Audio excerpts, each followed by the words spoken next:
Good morning guys. সকালে video করার time পাইনি, তো বেরিয়ে পড়েছিলাম সকাল সকাল। আর এটা হচ্ছে কিষানগঞ্জ পৌঁছে গেছি, আমি ইসলামপুর পর্যন্ত যাব, তো অনেকটাই দূর চলে এসেছি।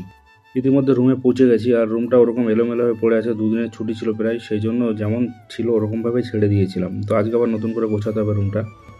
আমি এখানে যেহেতু রান্না করে খাই, সেই জন্য মা কিছু সবজি বাড়ি থেকে দিয়ে দিয়েছিল, কারণ আমার সবজি নিতে গেলে তো অল্প অল্প করে কিনতে হবে, সেই জন্য বাড়ি থেকে মা কিছু সবজি আমাকে অ্যাডভান্সে দিয়ে দিয়েছিল। তো এগুলোতে আমার অনেক দিনই চলে যায় আমি যদি সেরকমভাবে রান্না করি রেগুলার, কারণ এক টাইমই রান্না করা হয় রাতের বেলা যেটা।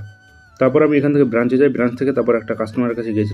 ওনার ব্যাংকের স্টেটমেন্টের নামটা একটু ভুল ছিল, তো ওটা কারেকশন করার জন্য ওনার সঙ্গে এসবিআই ব্যাংকের ওখানে গেছিলাম, যেটা ওনার বাড়ি থেকে প্রায় কাছেই ছিল। ওখানকার কিছু কাজ শেষ করে আবার আমি রিটার্ন করলাম ইসলামপুরের দিকে।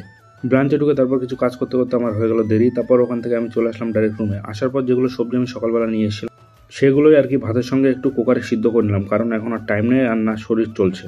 ভাতটা বসিয়ে দিয়ে দিকে আমি ঘরটা অল্প করে গুছিয়ে নিয়েছিলাম, ততক্ষণে মোটামুটি 10 থেকে 12 মিনিটের মধ্যে ভাতটা হয়ে গেছিলো। তারপর আমি সব সিদ্ধগুলো মেখে নিয়েছিলাম আর দুটো চপ নিয়ে আসছিলাম, যেটা সিদ্ধ ভাতের সঙ্গে খেতে ভালো লাগবে সেটা বুঝেই। আর সবচেয়ে মেন কথা হচ্ছে, খাওয়ার সময় আমার তারক মেহতা কা উল্টা চশমা লাগবেই দেখতে, না হলে মনে হয় যে খাওয়াটা অসম্পূর্ণ থেকে যায়। আর এভাবেই আজকের দিনটা আমার কাটলো।